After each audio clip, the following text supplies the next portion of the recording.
We all have ambitions. My ambition is to get through the intro to a video without something going majorly wrong. Sorry, Andy, lights are gone.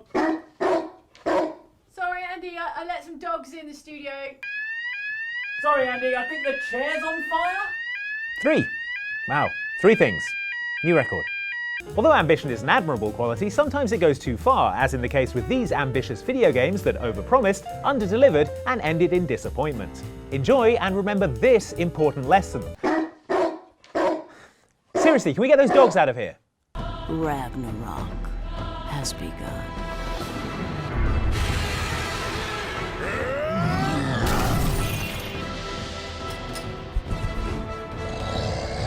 Never forget what we have sacrificed for the good of humanity. Hey, did you guys know that Thor and Odin and Asgard, all that stuff, that was a thing before the 2011 movie starring Chris Hemsworth? Yeah, me either. History is exciting. Hey, Andy. Andy.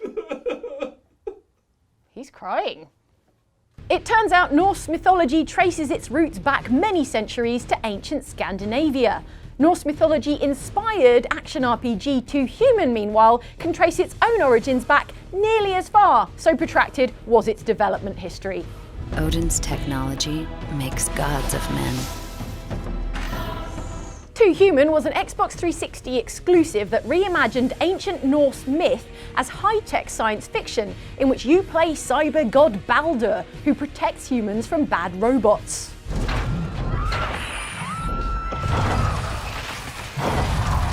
Most of the time. The game was first announced in the remote historic period known as 1999. Initially, it was going to be a gigantic 5-disc RPG for the PlayStation. Later, it was going to be a title for the Nintendo GameCube. Then, after languishing for nearly a decade in development hell, or should that be development Helheim? Norse mythology reference! Anyone? After that happened, it actually launched as an Xbox 360 exclusive. Could it be that you like this young man? He is special. So when 2 Human did finally come out, expectations were sky high. The prime ambition was for 2 Human to be the first part of an epic sci-fi trilogy. Not only that, the developer had called 2 Human the Xbox 360's God of War, in a claim best described as both very ballsy and complete tosh. 2 Human's ambitiousness went as far as scrapping traditional control and camera schemes in favour of its own idiosyncratic system, which was as bold as it was bad. Assault squad, you're with Baldur. Move out. I say was because it's actually no longer possible to buy a new copy of 2 Human, either in stores or online. See, after the game came out, 2 Human development studio Silicon Knights lost a tetchy legal dispute with Epic Games over 2 Human's licensed use of Epic's Unreal Engine. Following which, Silicon Knights was ordered to recall and destroy all unsold copies of their game. So that's maybe why you've never seen a copy of this Xbox exclusive in the wild. Ever since that legal ruling, the game's been kind of low-key. Low-key! Get it? Norse mythology reference! Yeah. No one's gonna high-five me. After years of frustration, the ruthless leader of the Mishimas came up with a plan. Disguising his true intent, Osaka Mishima hired a legendary swordmaster to create the ultimate weapon, the Daikatana. Back in the 90s, everyone was obsessed with the idea of rockstar game developers, and no one fitted the bill better than John Romero. I mean, just look at that hair. Oh, also he made Doom, one of the most successful and controversial games of all time. Unfortunately, in addition to Rockstar hair, the other item in the My First Rockstar starter kit is a Rockstar ego. After the development of Quake at id Software, Romero clashed with fellow developer John Carmack. How to describe him? Ooh, he's like the keyboard player that stands at the back, but writes all the songs. Romero decided to strike out on his own, set up a new development studio and create a game that was his own singular vision. That game was called Daikatana, and it was a sort of cyberpunk, time-travelling, samurai story. We'd probably have played a game that was just one of those things, to be honest. The game relied on you deploying the skills of 2 advanced AI companions, Mikiko Ebihara and Superfly Johnson. These guys were supposed to be revolutionary, but the only revolution happening will be you revolving your eyes when they do yet another stupid thing. It's like babysitting, only you're not getting paid to do it. And occasionally the baby will just sort of get stuck to a wall and you'll have to reset the whole babysitting scenario. Worse still, if your sidekicks die, it's game over, and they have the same relaxed approach to self-preservation as a fire-juggling motorcycle stunt rider.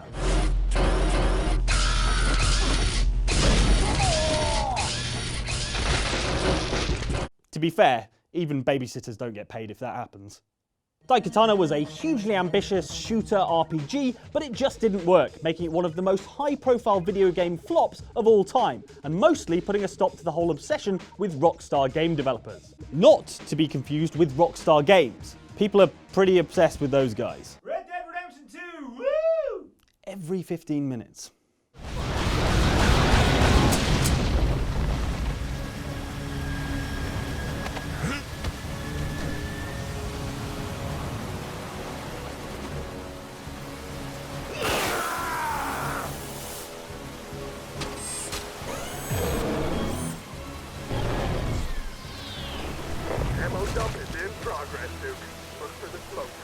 You knew it was going to be on this list. I knew it was going to be on this list. Duke Nukem himself probably knew it was going to be on this list. Damn, I'm looking good. Ah, he's busy. Well, regardless of what Duke thinks, the fact remains that Duke Nukem Forever spent 15 years in development hell before finally being released in 2011, and it was a sheer car crash of a game, sometimes literally.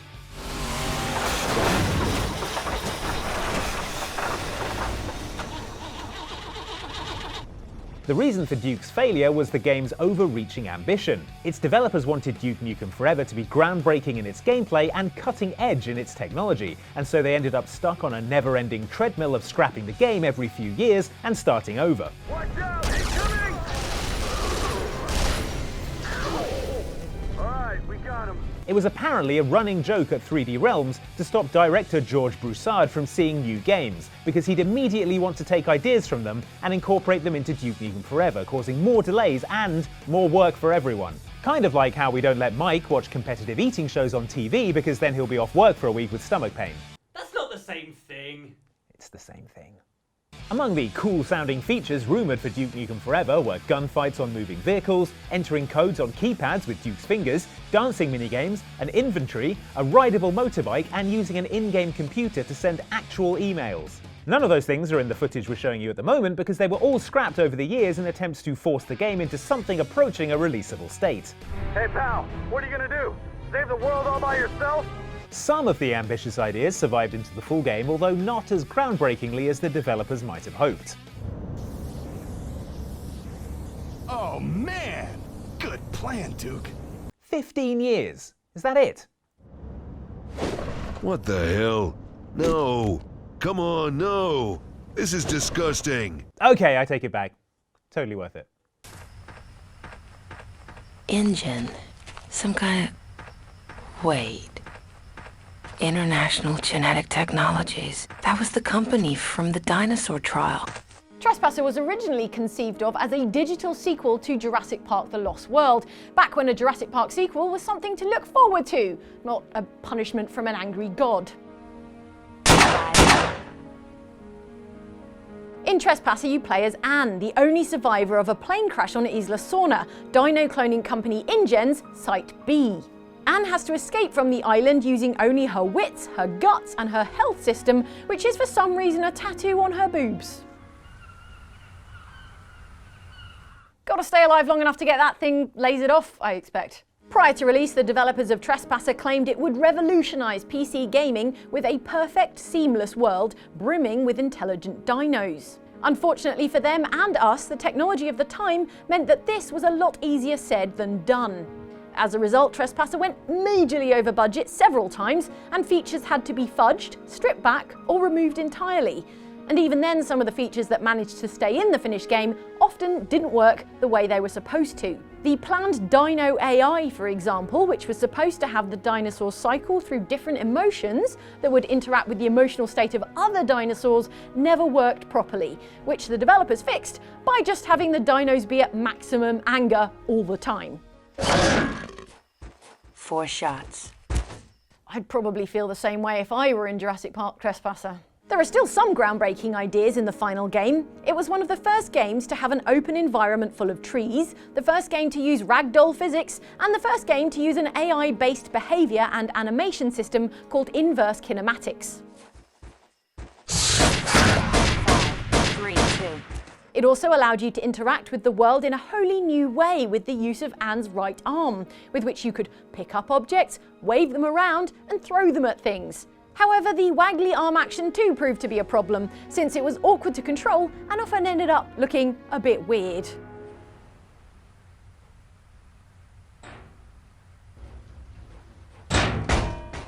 So weird, in fact, that it's been cited as the inspiration for both Octodad and Surgeon Simulator, which, if you've played either of those games, you'll suspect that this is not what Trespasser was aiming for.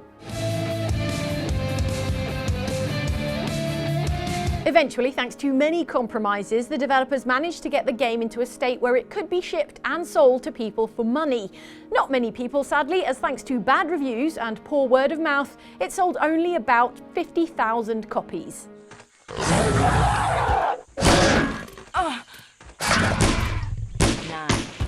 I guess the developers were so preoccupied with whether or not they should, they didn't stop to think if they could. Classic mistake. Stay right where you are.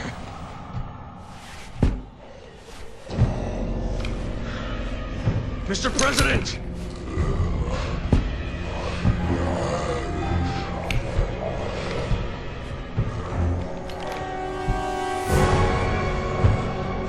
Don't make me do this. Resident Evil games are about two things: zombies and massive buildings with impractical lock systems. Three things if you count bad acting, and we do. Oh, Jill, this house is dangerous. There are terrible demons. Ouch! That's why it was such a surprise to play the first demo of Resident Evil 6 to realise that large portions of the game were going to be a cover-based military shooter. Enemy fire! Enemy fire! Alpha team, engage! All troops, spread out! Return fire! Come in, HQ. We're taking fire at the Two of Hearts. It turns out that behind the scenes, Capcom had decided that survival horror was too small a market, and they wanted Resident Evil to be talked about in the same breath as Call of Duty. Which, I mean, obviously they haven't heard us talk about Call of Duty. That said, they didn't want to entirely abandon the series' roots, and so ended up making 4 different campaigns, each with its own story, characters, and gameplay style. Leon Kennedy's campaign was the closest to the classic Resident Evil games. In it, he explored a spooky university at night. You all right? I will be once I find my daughter. I called her cell, but we got cut off. I know she's here somewhere. On the other hand, Chris Redfield's campaign was a cover-based shooter that brought to mind Gears of War. Alpha to HQ. Our route's blocked by a BOW. Change course from Route 1 to Route 4. Jake Muller's campaign, by way of contrast, had you pursued by a giant unkillable monster, while Jake, who looked like an action game hero from the late 2000s, delivered Nathan Drake-style quips. Pretty sure this wasn't part of the contract.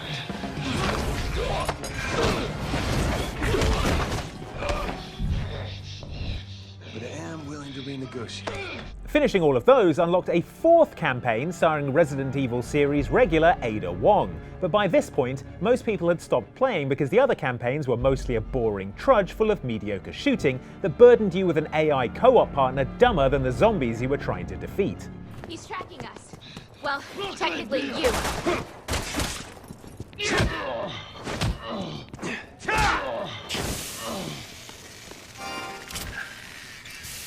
Ultimately, Resident Evil 6 tried to be too many things at once and largely ended up a hot mess of conflicting games that put people off instead of drawing in new fans to the series. As Abraham Lincoln once said, you can please some of the people some of the time, and all of the people some of the time, but you can never cram 4 separate campaigns into a Resident Evil game and expect it to be any good.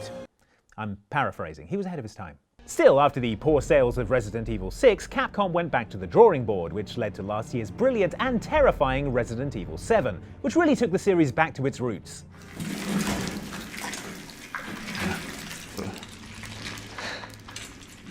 Sorry, buddy. Its horrible, horrible roots. Ugh.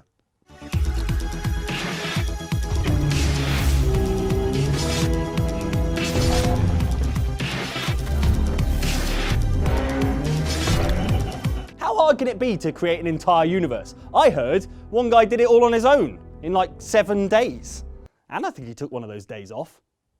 Turns out it's a little harder than that though, as tiny indie studio Hello Games discovered when they went from making a game about a man on a motorbike called Joe Danger to making a game that promised an entire universe with 18 quintillion planets called No Man's Sky. And if you're struggling to comprehend the number 18 quintillion, it's the number of Simpsons episodes there are now, not counting specials and crossovers. There were plenty of things Hello Games wanted to achieve with No Man's Sky, including large-scale galactic battles you could participate in, accurate planetary physics, and proper multiplayer. You know, the sort where you can actually see the other players. When the game launched, it had none of those things, as pointed out by approximately everyone on Earth. Depending on how charitable you were feeling, these missing features were either broken promises or straight-up lies. Or if you work in PR for Hello Games, differently achieved objectives. Man, I'm scarily good at that. Credit to Hello Games though, they've continued working on No Man's Sky in the year and a half since release, and many of the features that were originally promised have arrived in free updates to the game. What's more, there's another huge update on the way to mark the game's arrival on Xbox One this summer.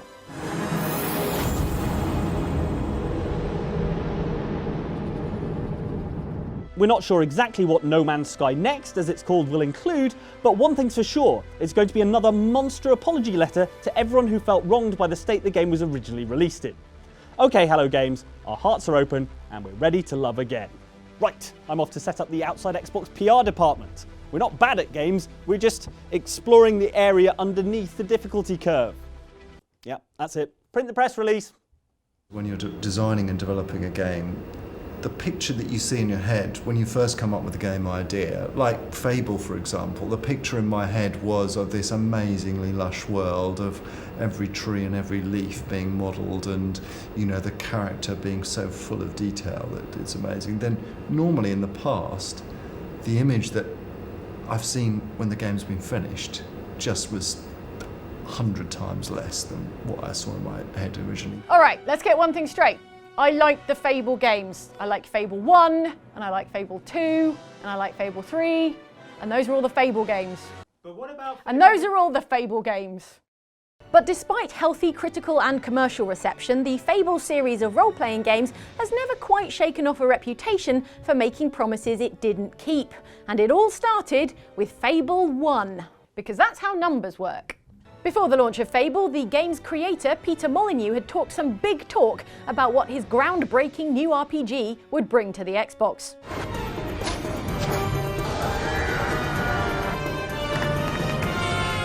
Among his attention-grabbing claims for Fable 1 was how it would have online multiplayer over Xbox Live, which upon launch in 2004, it patently did not. Fable multiplayer didn't arrive until Fable 2, 4 years later. Molyneux also chatted freely in interviews about how in Fable 1 you might get married and have a baby, if that's part of your heroic fantasy. Sweet. However, the ability to have kids did not feature in the final game. Again, you had to wait until Fable 2 when your broody hero could father or mother an heroic offspring. Bringing a child into the world lends a new perspective on all things. Then there was the notorious, if vague, suggestion that you, as a player, would be able to knock an acorn off a tree, which would then grow into an oak over the course of the game. And the reason you can't remember the advanced tree growth simulation from Fable 1 is that there wasn't any. In some way, this acorn came to symbolise the mismatch between ambition and execution in Fable games, and specifically from Peter Molyneux, who did cop to that mismatch in a forum post in which he wrote, "If I have mentioned any feature in the past which for whatever reason didn't make it as I described into Fable, I apologise. Every feature I have ever talked about was in development, but not all made it. Often the reason is that the feature did not make sense. For example, 3 years ago I talked about trees growing as time passed. The team did code this, but it took so much processor time, 15%, that the feature was not worth leaving in." 15% acorn. Yep, the numbers check out. So nothing I said was groundless hype, but people expecting specific features which couldn't be included were of course disappointed. If that's you, I apologise. The trouble was Fable 1's unfulfilled ambitions were genuinely innovative and appealing, so they got players pumped up and then let down like a leaky airbed. And that is all there is to say about Fable 1. Now look forward to the end of this video when Andy Farrant will do 100 backflips. That's a Jane Douglas promise.